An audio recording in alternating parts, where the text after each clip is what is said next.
up, Sauce Gang, and welcome back to the channel. Hot Sauce Beats here with a banger reaction for you. I'm hyped for this because I'm learning about a new I don't want to say new, just a game I don't know much about, and that is Dandy's World.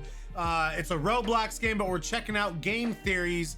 The lore of Dandy's World explained. Yes, finally. So apparently this is a big new kind of creepy Roblox game going around. I don't know anything at all, which I love because I love diving into a whole new game, for me anyways, and learning the lore and if it's spoopy or not. But I'm beyond hyped to jump into this. But before we do, please show Game Theory some love by subscribing to the channel and chat. We're trying to get to 250,000 subs. So if you haven't yet, please smash that subscribe button and join the Sauce Gang family. But enough talking. Let's get to reacting and roll that bomb ass intro. Hot Sauce Beats is finally here. Hot Sauce Beats is finally here. Eat, sleep, make beats. Eat, sleep, make beats. Hot Sauce Beats. Woo woo. Oh, it's time for some Dandy's Roblox World. is at it again. Move over doors. There's a new Move horror over game doors. taking the internet and our subreddit by storm. And its name is Dandy's World. But don't trust that smile for a minute, friends, because behind it is a sad and broken. Let me know in the character comments who any ruined kind the of lives stuff his related to friends, his Dandy's World you want me to creators, peep the out very and learn. studio we're exploring.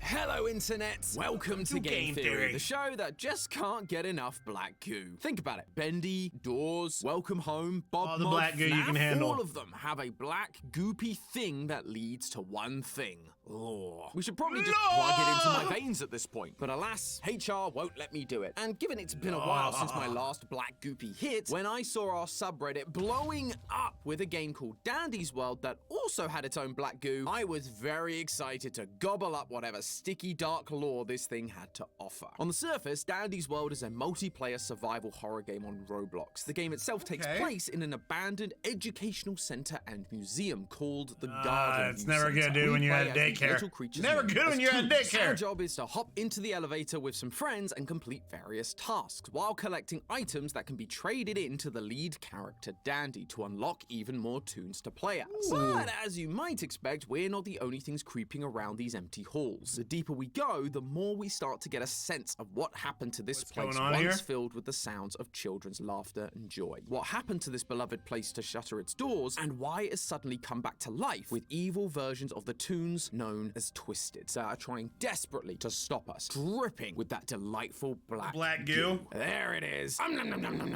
Oh, hey! Be careful, bruh. Step into the don't elevator, wanna loyal get theorists, possessed. because we're gonna get to the bottom of what's really going on in Dandy's Dandy's World World. and its smiling rainbow flower mascots. The history of the Gardenview Center actually starts with this note that you can find if you don't die to the various Twisteds chasing you around the various floors. It's an application for a business loan dated 1984. From this, we can see that the Gardenview Center is the brainchild of two young visionaries, Henry Stein and Joey Drew. Wait, no, I meant Delilah Keene and Arthur Walton. Although the connections between these two and Bendy definitely keep going. Thanks to a note sketched out by Arthur, we can tell that he was the one who originally designed the look of the toons. As for Delilah, she was a bit more sus. After seeing the sketch of the lead character Dandy, she writes back to Arthur saying, "What about the others? You said he had friends, yes? I'll need them. Respond ASAP. By the Right way, now. I have coffee. Get more. Also ASAP." uh-oh. If she's anything like not me nice. without my morning coffee, things are about to get real bad. Even She's worse if really she's not But nice. despite the clearly ominous language, Arthur doesn't seem fazed, saying, You've never failed me before, Delilah. Then, in a recent update, the developers added these portraits of Gardenview's two founders. Arthur is dressed to the nines. I tip my hat to you, sir. And Delilah nice is fit and covered in indubitably. black goo. See, Arthur, this is how it starts. And then you decide to leave, and your business partner creates an inky dimension inside their apartment, which is meant to house an inky version of you that they can torture for all eternity. It's a tale Perfect. as old as time. Match Although made in this black heaven. goo is a little different to the living ink from Bendy. It's called ichor. And not only can we find this black goo all over it the place from during the the game, moon? but when you get caught by a Mars? Twisted, your toon explodes into the stuff. It's almost like the Roblox PG safe version of blood, and the name certainly lends itself to that line of thinking. Ichor isn't just a made-up word. It comes from what is very quickly becoming my favorite thing to talk about on this channel. channel. Say it with me now. Greek mythology. I wonder why there's so much of this in indie horror these days. Probably a theory for another day. So make sure you ink splat that subscribe button like your life depends on it, because it just might. Anyway, the ancient Greeks believed that instead of having blood coursing through their veins, the gods had a mysterious substance known as ichor. They also believed that if a normal human were to come into contact with ichor, they would die instantly. So that's it? Ichor is just the blood of the toons? Oh no, my friends, there is a lot more going on here. Because ichor is also this game's form of currency. We collect more and more of this stuff as we descend further into the levels of the Gardenview Center. But what do we use this precious ichor to purchase? More toons to play as from Dandy's shop. Almost as if ichor isn't just the blood that's coursing through them, but it's actually what is used to make the toons. And given the notes and photos we found from earlier, while Arthur was the one who originally designed the toons, it was Delilah who brought them to life using the ichor. I guess it really is just the ink machine after all. And similarly, it has an unfortunate side effect. You see, as you play and encounter more of the twisted toons, you unlock research that gives you more lore about each character. Several of the research entries mention that it's the ichor, and more specifically being overcome by ichor, that turns these happy-go-lucky toons into the twisted monsters they are now. That also explains why all of the twisted can be seen with ichor pouring out of every orifice. They are literally so full of the stuff, it's leaking out of them. So then, if this stuff is so volatile, why make toons to begin with? As I mentioned, Arthur and Delilah get their loan in 1984, and from there, they set up the Gardenview Center as a children's educational center and museum. What it was a museum of back in 1984 is unclear exactly, but based on 2 Polaroid photos dated 1988, what is clear is that these characters were originally designed as a selling point for the center. Unlike other attractions, the Gardenview Center didn't have it's always about money. It always goes back to money. Cuddly animatronics. They had living, breathing versions of the toons that kids could come and meet. We all know how well that goes. Although it appears as time went on, these characters became popular beyond just the center. Despite this place looking abandoned for years, there are a bunch of posters still lining the walls that give us some interesting details. First off, they made me realize that my own office walls were somehow looking more barren than an abandoned facility. Almost as if someone had come looks like the back rooms. Everything before looks like the back rooms. Thankfully, our good friends at Displate saw my plight and offered to sponsor this episode to help me out. Now, instead of just looking into the void of yellow,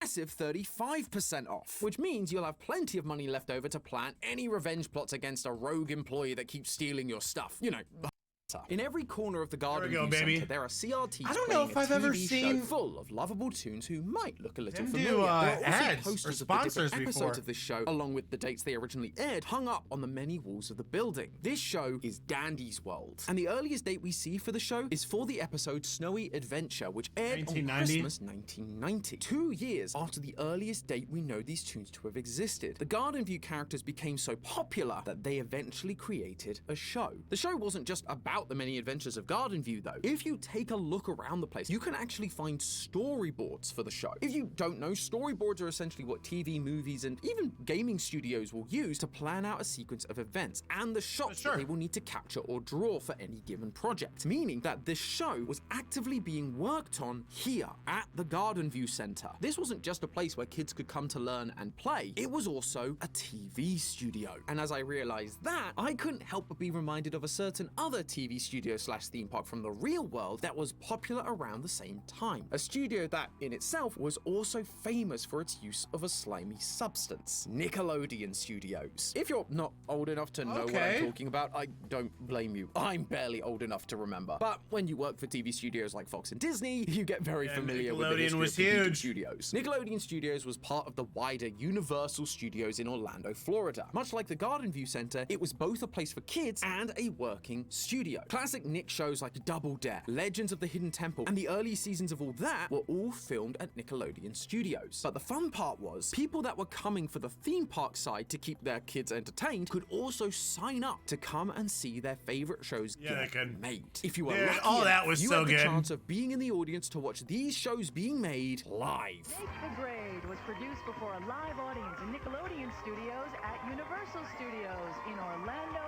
Florida. And of course, we can't forget about the slime. Nickelodeon and their patented green slime go together like peanut butter and jam. Sorry, jelly. No, if ichor is supposed to be Gardenview's version of slime, that would make Double Dare a whole lot more morbid. This idea of live Everybody studio just filming becomes is exactly possessed. what we're seeing happening in the Gardenview Center. While the clips for the TV show are definitely cartoons, the characters themselves are toons, and they talk as if these events were real events that really happened. For example, one of the episodes of the Dandy's World TV show was called Winning Big, and it features a toon named Scraps on a game show, well, Little Winning Scrappy Big, with the Pappy. show being hosted by another toon, V. But despite this Scrappy presumably Pappy. happening on a fictional TV show, the actual V and Scraps have memories of this event. In one of the dialogues that can happen among the characters between levels, V and Scraps say this. Hey V, you're not mad at me for winning all of your game show prizes, right, V? I'm gonna take that as a yes. In another set of dialogue, V claims Scraps' victory on the game show was down to pure luck. It doesn't really make much sense that Sounds V would like- be so salty sounds about like what V's a happened on poor a TV show loser. about her. Instead, You poor it's more loser. likely that she is mad because it really happened. These toons are more than just live-action characters for the kids to meet. They were the performers that starred in the show, and those kids who were touring the center would have the chance to watch the show being recorded live. And I use the word would have very specifically. The show was a massive success. We know that by 1990, Dandy's World was on the air and ran for over a decade. But as with all indie horror histories, the winning streak couldn't last forever. The final episode of the show was planned for July 21st, 2002. But from what we can tell, it never actually made it to air because according to the city newspaper, on June 24th, 2002, the Gardenview Center closed its doors. The last aired episode we know about was from 2001, which again lines up with what we saw from the Nickelodeon studios. The studio began to lay off staff that same year, 2001, and the game shows being produced there had production halted, while Nickelodeon Animation continued in other locations, which is another reason why I feel like Dandy's World was Interesting. being produced as a live-action production. They're kind of If there was following just suit another with animated old cartoon, Nickelodeon we'd likely see studios. remnants of the show still going on, but as it stands, the show was some stopped bad stuff at the that happened same in time the Nickelodeon, studio that's did. for sure. However, compared to Nick Studios' closure being due to the heavy shift in animation and the increase in shows needing to be filmed in Los Angeles, Gardenview's closure was a little more mysterious. According to that same newspaper, it was shut down due to a quote malfunction incident, which, as we all know, is indie horror corporate speak for our kids creation probably turned on us passed. and tried to kill everyone. It's even more suspicious when the creator, Arthur, was asked to comment and chose to remain silent, especially when behind the plead scenes the he fifth. makes it I plead abundantly the clear fifth. that he knew exactly here. what was going on. Go He writes get in a it. letter to his longtime business partner Delilah, Delilah, we need to talk. I know you've kept reassuring me that what had happened wasn't due to anything you had done. You had to have known this could happen to him. If you did, why didn't you tell anyone? Why didn't you tell me? Something like this doesn't just happen. that him that Arthur is referring to, the one that something happened to, the one that malfunctioned, I believe, is none other than the star of the show, our titular flower, Dandy. Let me explain. Ever since Gardenview Center closed down, several of the other toons have talked about how uneasy they feel around him. And we don't have to take their word for it. We can see it for ourselves in-game. In between levels, Dandy pops up in the elevator to sell you power Super ups to make your frumpy. run easier. But if you instead choose to not buy from him, Dandy starts to get more and more frustrated. If you continue to ignore him, things become less fine and dandy, and he'll have a full-blown meltdown. He will turn into his twisted form, and you'd better watch out because he'll soon spawn on an upcoming level to hunt you down. Dandy is a loose cannon, ready to snap at any moment if he doesn't get his way. Based on my years of indie horror experience, my hunch is that this is happened on the day of the malfunction. Dandy was the Dandy first went creation, berserker Arthur's mode and main guy, transformed but unlike into the others, Dandy we've shown Wolf. that he can transform into a twisted rather than just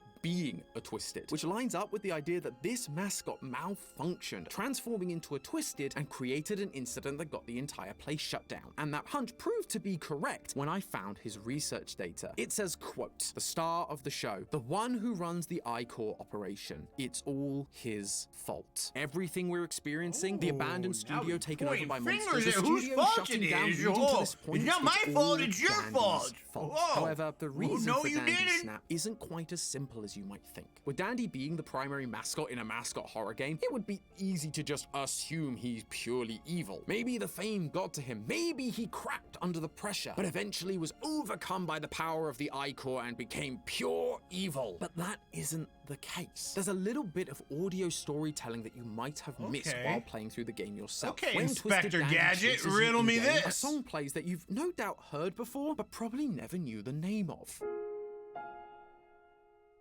Did he just fart in his face?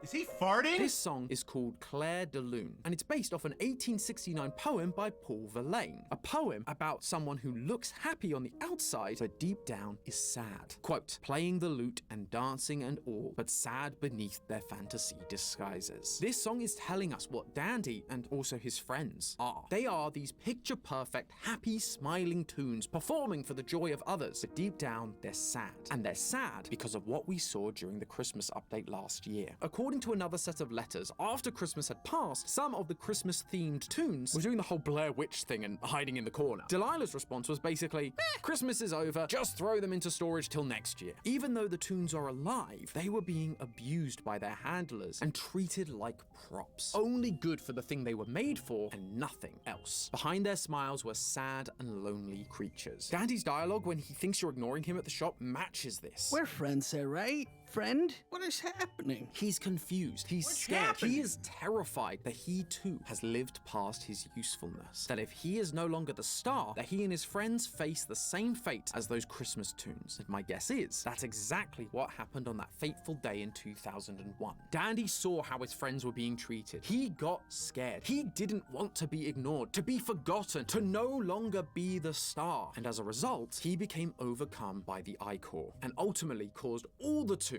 to be locked away forever, a self-fulfilling prophecy. That's why, as his research report says, he has restarted the ichor project. It's not because he's trying to build an army of evil toons to take over the world or to enact his revenge on those who wronged him. He's trying to atone for his sins. He and his friends Trying to lost make up for his everything, and sins. it's all his fault. Now he's trying to bring the show back to life. He specifically keeps asking you to find and collect and give him the VHS tapes of the show, and he's using the ichor to create more toons. Maybe, just maybe, if all the toons come back, so too will the fans, the kids, the show, and Dandy can once again be the star he was literally born to be. But he is The show not must the go on, original chat. creator. He's It not must Delilah. go He on. doesn't know how to use the ichor properly. He's using too much, and so all of his toon friends are ending up as twisted monsters. But hey, that's just a theory. A game theory. Thanks for watching. World premiere on Game Theory. Seek's rise from random entity to final boss battle isn't just for a change in mechanics. It's highlighting All right, let me bring you in, Sauce Gang. Yeah, see?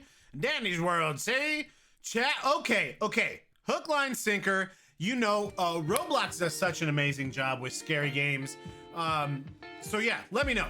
Is there any other stuff of Dandy's World on YouTube you would like for me to check out?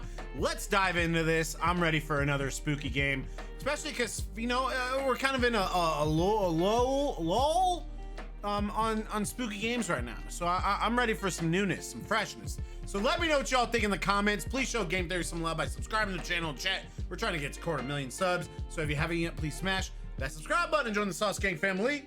Enjoy the rest of your day. And remember to eat, sleep, and make beats. And as usual, be kind one another. That's all I got. Boom, I'm out. Got them below. What a Sauce Gang.